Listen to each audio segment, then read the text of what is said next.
자, 오늘은 주식을 할 때 가장 중요한 것, 이 얘기를 한번 해보겠습니다. 실제로 하워드 막스도 The Most Important Thing이라는 책을 썼는데 그게 한국에는 뭘로 번역이 된지 잘 기억이 안 나는데 어쨌든 그 책에서 Important Thing이라고 해놓고 챕터마다 거의 한 20개, 정확하게 개수는 기억 안 나요. 이렇게 썼습니다. 그래서 이게 중요하고 이게 중요하고 이게 중요하고 그래서 매번 생각이 달라지고 매번 다른 얘기를 하게 되는 것 같아요. 저도. 그래서 지금으로서 떠오르는 건 저평가인 이유를 알아야 된다. 요게 저희 뼈아픈 실책과 이런 것들을 섞어가면서 제 실생활에서 겪었던 거. 누구나 초보인 시절 있고 중급인 시절 있고 또 앞으로 향해 나가는 길이 있는데 이런 시절에 있다 보니까 제가 저평가인 이유를 좀 무시했다. 그러니까 왜 싼지를 알고 사야 된다라는 게 제 오늘 논리 결론입니다. 왜 싼지를 알아야 된다. 예를 들어서 우리가 만약에 물건을 산다고 치죠. 백화점에서 갑자기 타임세일을 한다 해가지고 두 팩에 10,000원 이런 거 있잖아요.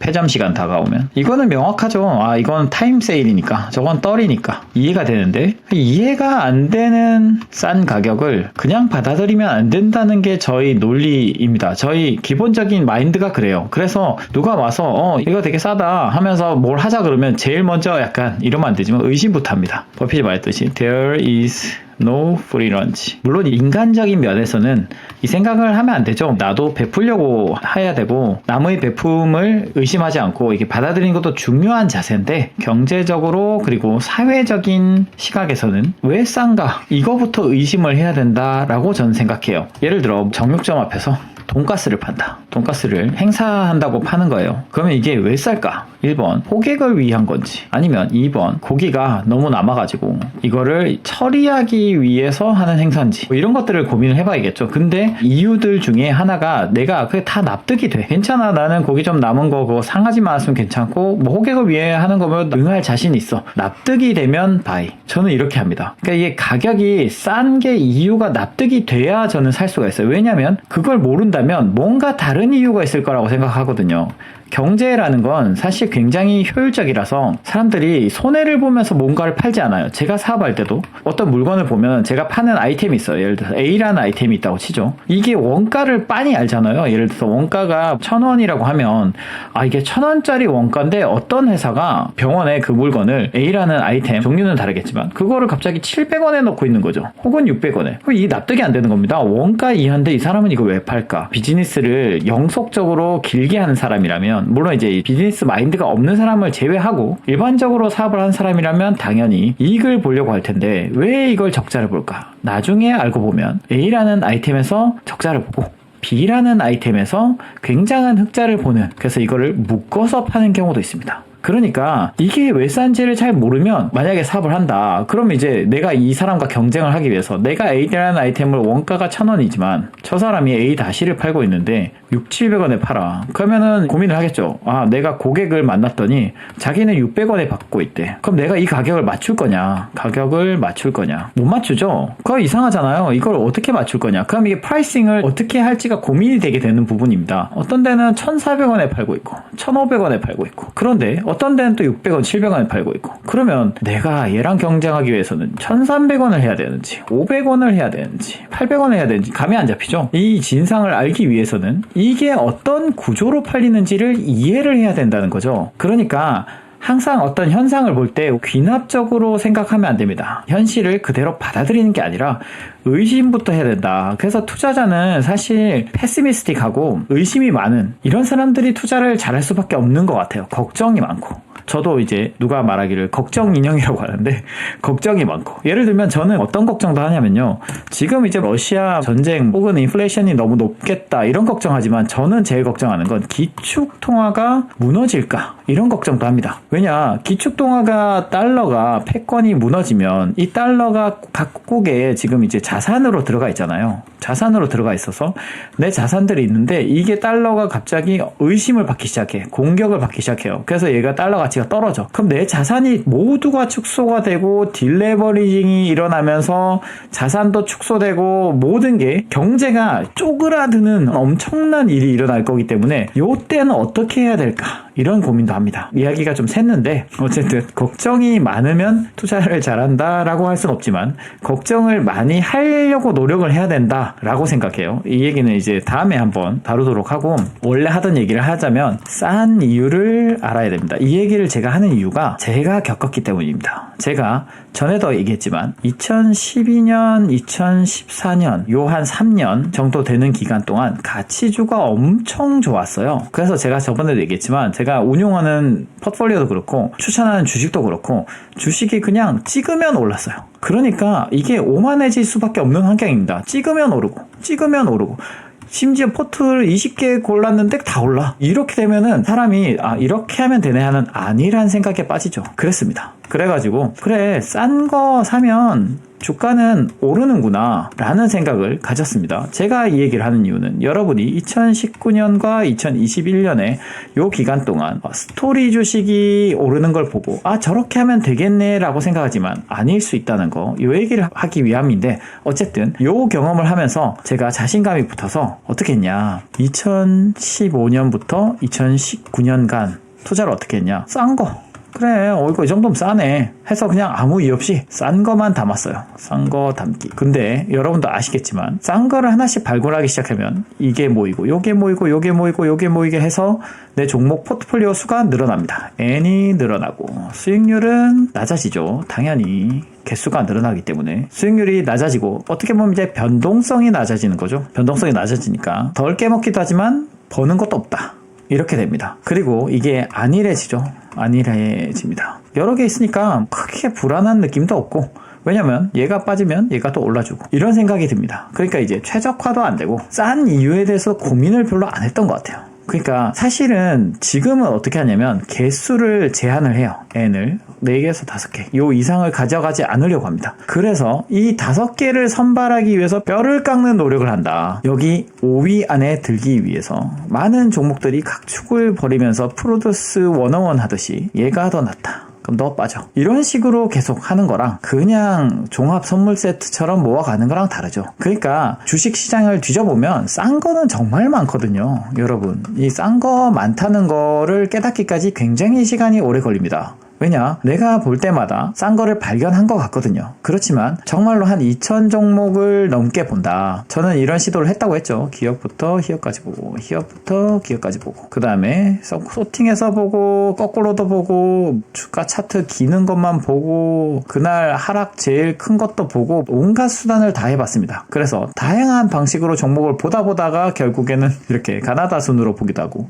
그래서 종목을 많이 보게 되면요, 정말 내가 본 싼 게 정말 많은 것 중에 하나라는 걸 깨닫게 됩니다. 그래서 제가 항상 얘기하지만 그 스토리 주식도 이렇게 비교를 해봐야 내 이 종목이 사실은 정말 매력적인 종목들 중에 그저 하나에 불과하구나, 조그만한 행성 하나에 불과하구나 라는 걸 깨닫게 됩니다. 그럼 이때부터 좀 더 냉정해지고 아무거나 담지 않게 돼요. 그래서 이런 걸 할 때마다 고민을 해야 되는 거죠. 자, 이제 그러면 무슨 말을 하고 싶은가? 자, 싼 거를 하나 발견했다고 칩시다.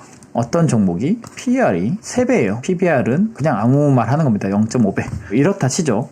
그럼 이게 쌀 때 와, 싸다, 아무리 생각해도 싼데 바이, 이렇게 되면 안 된다는 거죠. 이렇게 되면 저와 똑같은 행보를 겪을 수도 있습니다. 물론 운 좋게 2012년과 2014년 사이에 장을 맞이한다면 주가가 좋겠죠. 그래서 내가 실력이 있다 생각해서 그 다음, 지금 이제 2022년이니까 2022년에서 2024년간 가치 조장이 왔다고 치죠. 그러면 또 오만해지고, 그러면 2025년부터 성적이 안 좋을 겁니다.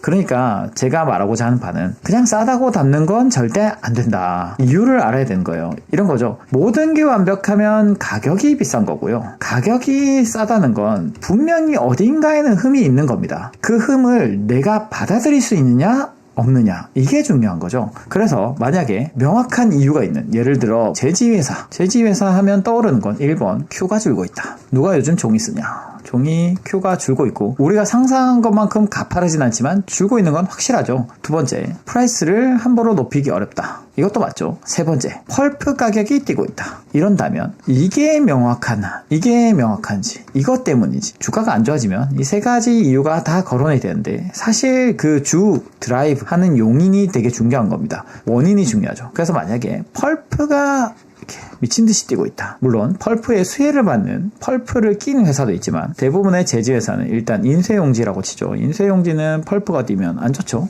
그러니까 요거 때문이다 생각했을 때 그러면 싼 게 말이 돼. 그래서 해서 만약에 내가 이걸 띄워도 괜찮다? 바이 가능하죠. 근데 반대로 예를 들어 지금 리오프닝을 해서 리오프닝을 한다고 의류주가 만약에 굉장히 실적이 좋았어요. 다들 놀러 가려고 옷을 막 사 입었다. 혹은 그 전에 돌아다닐 수가 없기 때문에 아웃도어를 많이 사 입었다. 그래서 실적이 너무 좋았어. 그래서 PER이 너무 떨어졌어요. 그러면 이거를 과연 싸다고 할 것인가? 이건 일시적인 실적인가? 혹은 지속적인 실적인가? 제가 뭐가 하나가 답이라는 건 아니고요. 어쨌든 이런 고민을 해야 된다는 겁니다. 그냥 단순히 숫자적으로 PR이 낮다 라고 본다면 이거는 이제 틀린 판단을 할 수가 있는 거죠. 그래서 사람들이 시장에서 왜 이거를 싸게 평가하는지를 이유를 찾아보고 그 이유를 내가 납득을 한다면 바이를 할 수 있지만 만약에 이유를 모르겠다 치면 안 사는 게 맞아요. 저는 그런 경우 많거든요. 그래서 버핏도 그런 얘기 했죠. 자기 서클 오브 컴피턴시를 지키고 그 안에서만 플레이해라. 그러니까 내가 납득이 안 되는데 굳이 싼 거를 살 필요가 없는 겁니다. 이게 싸지 않을 수가 있거든요. 내가 아는 범위 안에서 행동하는 게 낫다. 그래서 오늘의 얘기를 요약을 해보면 일상에서도 싼 이유를 찾으려고 노력을 한번 해보는 게 좋다. 그러니까 뭔가 있다. 그게 왜 싼지, 왜 쌀까? 왜 싼지를 그냥 싸네, 좋다, 바이 이렇게 하지 말고 이유를 고민해보고 그 다음에 항상 걱정을 달고 살고 그렇게 하다 보면 좀 더 최악의 상황을 미리 대비할 수 있고 보수적인 투자를 할 수 있다. 그래서 주식에 적용할 때도 항상 PER이 3배다, PBR이 심지어 0.2배다. 그럼 이게 왜 싼지 이걸 고민해보는 거죠. 그래서 싼 이유를 찾아내가지고 그게 내가 납득이 가능하고 그게 해소가 될 만한 머릿속에서 논리가 있어야 되는 겁니다. 그래서 이렇게 해서 해소가 되겠는데? 라고 생각하면 바이가 가능한 거죠. 그게 이제 흔히 말하는 투자 포인트 같은 건데, 그래서 오를 이유 이런 걸 찾기보다는 이게 왜 그런지 일단은 안 좋은 이유부터 찾아야 된다. 그게 제가 오늘 하고 싶었던 말입니다. 자, 오늘은 가벼운 얘기를 좀 해볼까 합니다. 제가 이 머리 식힐 때 게임을 가끔 하거든요. 모바일 게임입니다. 근데 이걸 하다가 문득 우리의 어떤 편향, 인간의 편향과 단기적 시각 이런 것들이 생각이 딱 들더라고요. 그래서 이렇게 비유해서 얘기하면 좀 더 이해가 쉬울까, 와닿을까, 공감을 하게 될까 싶어서 얘기를 하게 됐고요. 게임 해보신 분들이면 좀 더 쉽게 공감을 하실 거고 안 해보신 분들도 뭐 들어보면 조금 이해는 쉬울 거라고 생각합니다. 하고 있는 게임은 꽤 오래된 게임인데 클래시 로얄이라는 게임이고요. 그냥 간단하게 설명해 드리면 카드가 있고 카드마다 이제 어떤 캐릭터가 있어가지고 카드를 8장을 꾸린 다음에 이 8장을 가지고 이제 상대와 자웅을 겨루는 게임입니다. 이런 류의 게임 많죠. 이런 게임인데 제가 문득 생각이 든 게 있어서 편향과 단기적 시각에 대해서 주식하고 비교하면서 얘기를 한번 해볼게요. 편향에 대해서 얘기를 하려면 게임의 시스템을 약간 얘기해야 되는데 과거의 게임의 흐름은 각자의 자기의 덱을 하나씩 꾸린 다음에 이거랑 또 다른 덱을 꾸린 사람하고 이렇게 붙게 되는 시스템이었거든요. 그러다 보니까 이제 자기 애착이 가는 캐릭터가 생깁니다. 너무 또 이런 데 굳어지면 그 과금 유도가 안 되기 때문에 게임 회사에서는 아무래도 매치를 굉장히 극상성으로 붙이는 경우가 종종 있었어요. 그게 무슨 말이냐면 요것만 썼을 때는 어김없이 이거에 카운터가 되는 녀석을 만든다는 거죠. 그러니까 이제 억지로 유도를 하려고 한 건데 좀 더 얘기를 하자면 이 비즈니스 모델이 좀 안 맞죠. 이 사용자가 재밌게 해야 되는데 극상성을 갖다 붙여놓으면 사람들이 화가 나잖아요. 그래서 욕을 많이 하고들 했었는데 그래서 이번에 대변혁의 시기를 거쳐서 게임을 어떻게 바꿨냐면 드래프트 도전으로 바꿨습니다. 너무 게임 깊게 얘기하나요? 어쨌든 조금 이 얘기를 해야 될 것 같아서 드래프트 도전은 뭐냐면 이렇게 카드 셋이 있고 여기서 이제 카드를 각자 같이 보면서 골라가지고 8장을 꾸려가는 방식입니다. 그러니까 이 애착 캐릭터가 나타나기도 하고 안 나타나기도 하고요. 그게 유용하기도 하고 안 유용하기도 합니다. 근데 이게 되게 재밌는 게 제가 이제 게임 유튜브도 자주 보고 스스로 플레이도 하고 주변도 많이 보고 하는데 재밌는 게 아까 이제 그 얘기를 길게 한 이유가 설명을 하기 위해서 그렇습니다. 싱글로 이렇게 8개를 꾸려서 할 때는 내가 애착이 있는 이 8개의 캐릭터 캐릭터만 해도 됐어요. 8개의 캐릭터만 익숙해지고 능숙해지고 이걸 어떻게 어디에 놓고 뭐 이런 것만 할 수 있으면 됐는데, 이제 드래프트에서 등장하지 않을 때도 있고 서로의 상성이라는 게 있거든요. 이 캐릭터는 이 카드는 이 카드와 안 맞다. 그럼 이거를 고르면 안 되는 거죠. 혹은 상성 캐릭터까지 자기가 같이 가져가던가 이런 것들이 있는데, 사람들이 과거의 이 방식에 익숙해져 있다 보니까 여기를 고를 때도 자기도 모르게 여기 자기가 애착을 가진 캐릭터를 우선적으로 뽑게 되는 경향이 있다는 겁니다. 근데 이게 저는 주식할 때도 좀 와닿았던 게, 사람들이 이제 공부하는 풀이 있잖아요. 내가 공부했던 비슷한 산업군이나 혹은 내가 좀 익숙해하는 종목들, 물론 이제 서클 오브 컴피턴시를 확보하고 이거를 잘 지켜나가는 건 중요하지만 이 안에 드는 종목이 이 바깥에도 있는지를 확인을 매번 해야 되잖아요. 그죠? 다시 그림을 그려보면 이제 주식 얘기를 좀 해볼게요. 이 정도의 풀이 있으면 내가 이렇게 확보를 했어요. 저도 예전에 이런 실수를 많이 했거든요.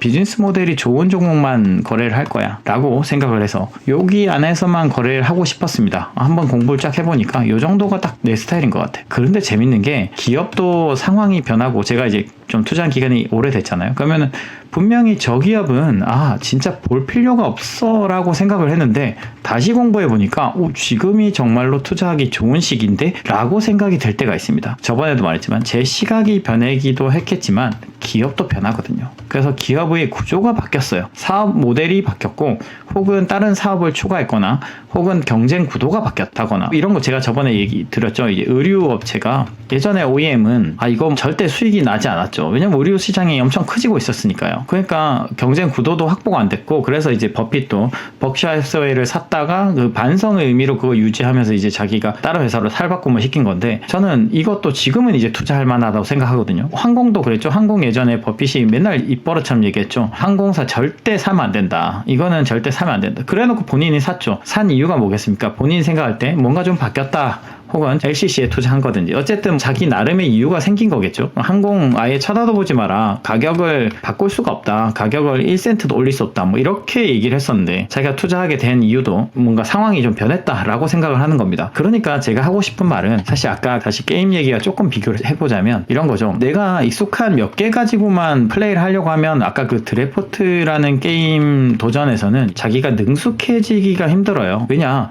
다른 것들도 익숙해져야 전체의 판을 보고 읽어가지고, 지금 판이 새로 매번 깔리거든요. 게임 할 때마다. 그럼 이 판을 보고 지금 당장 이거와 이거와 이게 필요해 라는 거를 알 수 있는데, 그러려면 이 모든 캐릭터에 대해서 이해도가 높아야 되고 능숙해져야 됩니다. 주식도 마찬가지예요. 매년 이제 가격의 변동이 달라지면서 이 판이 바뀌어요. 여기에 깔려있는 판. 그리고 기업들도 변하기 때문에 여기에는 매번 새로운 판이 깔린다고 보면 됩니다. 기업은 정지해 있는 게 아니거든요. 그러니까 이거를 매번 다시 봐야 되는 거예요. 그래서 제가 공부하는 게 중요하다고 한 이유가, 내가 요만큼 보고 있더라도 사실은 이 밖에 보면 더 괜찮은 기회를 가진 내 서클 오브 컴피턴시에 들어가는 종목이 거기에 있을 수도 있다는 겁니다. 왜냐면 내 시각도 바뀌지만 기업도 바뀌니까요. 그래서 이 전체의 판을 계속 보는 것이 중요하다. 내가 어떤 종목을 공부한다 하더라도, 심지어 이걸 사지 않더라도 계속 공부하고 트랙을 해야 되는 이유가 그겁니다. 내가 이 판을 계속 이해를 하고 있어야 여기서 뭐가 제일 매력적인지를 알 수 있겠죠. 이거 하나가 있었고, 또 다른 얘기가 뭐냐면 이제 단기적 시각입니다. 이게 게임을 좀 하다 보면은 한 판 한 판에 몰입을 하게 됩니다. 그럼 몰입을 하면 지금 당장 이기는 게 중요해지거든요. 이모티콘으로 인성질도 하고 하기 때문에 서로 되게 기분이 나빠져요. 그러면 이게 되게 여기에 너무 몰입을 하게 되는데, 저는 생각 드는 것이 관조적 자세가 필요하다라는 생각이 들었습니다. 몇 판을 계속 내리지거나 이기거나 하면서 좀 이 어떤 식으로 흘러가야 되는지를 파악을 해야 이 몇 판이 중요한 게 아니라 향후에 승률이 올라가는 거잖아요. 승률. 야구로 치면 타율인 거고요. 주식 투자도 저는 마찬가지라고 생각합니다. 이게 한 건에서 되게 취해가지고 인증하고 주변에 나 돈 좀 벌었다 하고, 혹은 한 건으로 실패해가지고 되게 낙심하고 아예 그냥 투자 스타일 바꿔버린다든지, 이 한 건 한 건에 몰입할 게 아니라 이 전체적으로 흘러가는 걸 보면 사실 주식하는 게 그렇게 불안하지가 않아요. 이게 사실 저도 예전에는 주식하는 게 불안한 시기가 있었습니다. 밸류에이션도 이게 정확한지 잘 모르겠고, 정말 밸류에이션 무시하고 뚫고 내려가기도 하고 하니까 전체적인 어떤 관조적 자세가 부족했던 거죠. 근데 이 관조적 자세를 획득하기 위해서 나의 투자 디시전 메이킹도 A, B, C, D도 중요하죠. 이것도 매겨보는 게 중요하지만 매기지 않는 종목들도 관찰하는 거 앞에와 연결이 되는데요. A-, B- 등등 C- 혹은 A2- 뭐 이렇게 정말로 많은 종목들을 함께 계속 관찰해 가면서 내가 저걸 샀으면 어땠을까 혹은 팔았으면 어땠을까 하면서 되게 많은 것들을 관찰해 나가면서 여기에 어떤 시스템을 익히는 겁니다. 나의 투자 스타일이 어떻게 여기서 투자 스타일을 구축하고 해야 될지를 한 건 한 건에 몰입하지 말고 다양한 건에다가 적용을 하면서 지금이 중요한 게 아니라 그래서 제가 10년 있다가 돈 벌라고 생각을 하라고 한 게 당장 돈 벌려고 하다 보면 욕심이 앞서고요. 욕심이 앞서면 단건에 집중을 하게 되고 시각이 너무 좁아지게 됩니다. 관조적으로 보게 되는 게 아니라 그러니까 제가 관조적으로 볼 수 있게 하기 위해서 이게 되게 아이러니한 거죠. 돈을 벌려고 매달리다 보면 욕심이 앞서고 그러다 보면 되게 시각이 좁아져요. 근데 오히려 돈을 당장 벌 게 아니다라고 생각하면 한 건 한 건에 몰입하지 않고 여러 건을 관찰을 하면서 이 방식이 통하는구나 라는 걸 스스로 확신을 가지면 다음 건부터 다음 10년 이후부터가 성과가 잘 나기 시작하겠죠. 그래서 이 녹음을 오늘 하게 된 게 뭔가 이 비유가 좀 적절하지 않을까 전혀 관련 없는 거를 얘기 드려서 약간 별로다라고 생각하실 분도 있을 수도 있다고 생각합니다. 무슨 게임 얘기를 덕후처럼 얘기하냐 라고 할 수도 있지만 비유를 통해서 조금 더 주식 세계를 이해하기가 좀 더 좋지 않을까 해서 녹음을 하게 됐습니다. 다음에도 또 다른 재밌는 아이디어가 있으면 또 녹음하도록 해볼게요.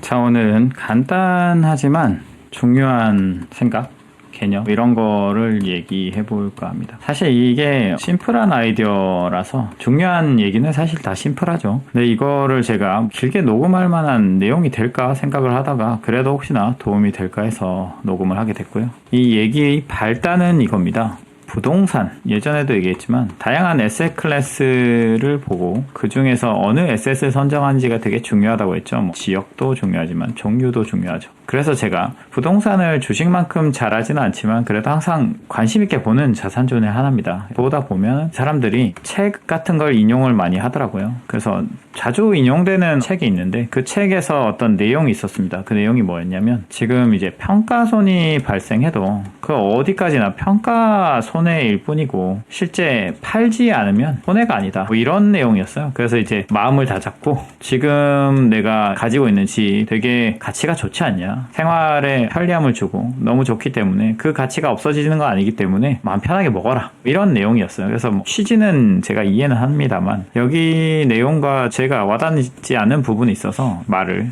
시작하게 된 동기가 됐습니다. 여기서 제일 와닿지 않는 부분은 이거죠. 평가손을 인정하지 않는다. 오케이. 뭐 그렇게 사고하는 사람도 있을 수 있죠. 두 가지 사고가 있잖아요. 평가손을 인정하는 사고. 저는 이쪽에 가까운데 어쨌든 사람들마다 있기 때문에 그렇다면 평가 이익이 났을 땐 어떡할 거냐. 이것도 인정을 하지 않아야 되죠. 팔지 않으면 이익이 아니다. 이렇게 생각을 해야 되는데 보통 평가손을 인정하지 않는 사람들이 평가 이익은 인정을 하는 경향이 좀 있습니다. 웰스 이펙트라고 하잖아요. 부동산 가격이 오르면 엄청 소비가 늘어나죠.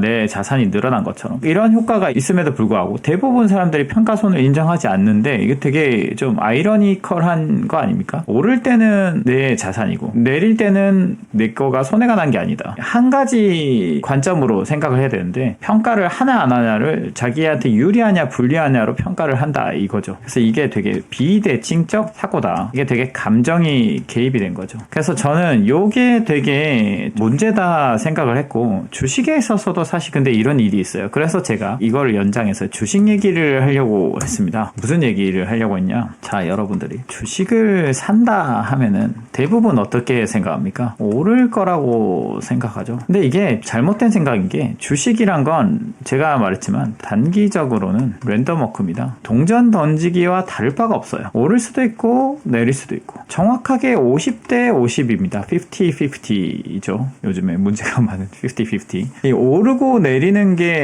딱 절반씩인데 왜 내가 살 때는 이 주식이 오를 거다고 기대를 할까요? 그 자체가 이미 편향된 사고를 하고 있는 겁니다. 오를 거라고 기대하는 것 딱 그만큼 내릴 가능성도 딱 그만큼이 있는 거예요. 근데 그 부분에 대해서는 생각을 하지 않죠. 살 때는 오를 거다. 이유가 있겠죠. 이래저래 해서 오를 거다. 그래서 이 사고에서 벗어나려면 어떻게 해야 되냐. 오를 거다 내릴 거다에 대한 판단 자체를 하지 않는 게 중단기적으로 판단하지 않는 것이 사실 투자할 때 가장 안전한 사고입니다. 저는 살 때 어떻게 하냐면 이 종목이 이만큼 오르겠지라고 생각하지 않습니다. 조금 싸게 산다 생각하면 사람들은 싸게 사서 비싸게 팔기 위함이 아니냐 이렇게 생각할 수 있지만, 그것보다 제가 느끼는 감정은 뭐냐면 이거를 가지고 있을 때 오르고 내리는 변동으로부터 내가 마음이 편할 수 있는가, 그리고 이 변동으로부터 어느 정도 내 자산의 에셋이 어느 정도 지켜지는가. 마음이 편하다는 건 intrinsic value에 관련한 기업의 어떤 펀더멘탈이고요. 지켜지는가는 가격 문제입니다. 그러니까 펀더멘탈이 괜찮은 자산을 싸게 사는 게 중요한 거죠.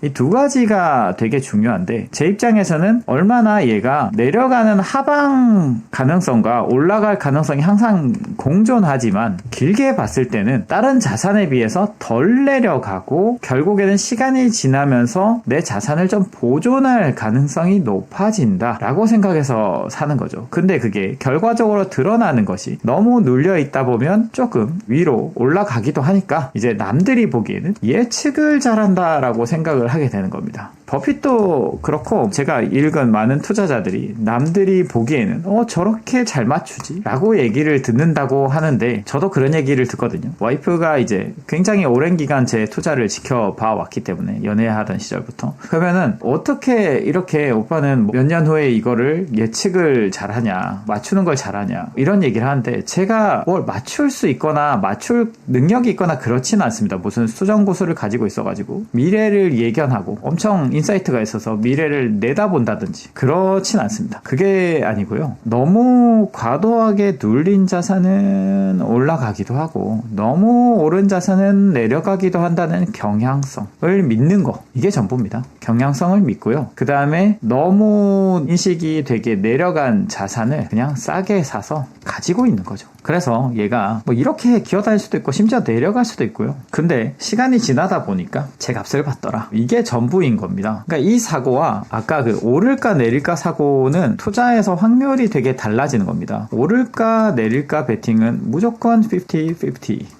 항상 2분의 1의 확률의 베팅하는, 계속 이걸 이어나가면 내 자산이 감소하겠죠. 확률이 떨어지니까. 근데 이게 아니라 너무 눌려서 이건 싼데 해서 가지고 있는 거는, 이게 오를까 내릴까에 대해 고민하는 게 아니라 이게 내릴 수도 있고 오를 수도 있는 모든 자산은 그렇지만, 얘가 심리적으로 굉장히 눌려 있고 여러 가지로 자기 가치 대비 너무 괴리가 크다 보니까 하방에 대한 압력보다 상방에 대한 압력이 더 크다. 그러니까 시간이 지나면 다른 자산이 이렇게 된 게 아니에요. 이렇게 돼가지고 상방에 대한 압력보다 하방 압력이 너무 큰 자산에 비해서 훨씬 더 안전하다. 요런 사고가 있는 거죠. 그래서 오늘 내용을 좀 정리를 하면은 이렇습니다. 일단은 대칭적 사고를 하는 게 중요하다. 페어하게 생각해야겠죠. 오를 것 같으면 내릴 것 같은 마음도 똑같이 먹어야 되고, 그게 부동산이든 주식이든 똑같습니다.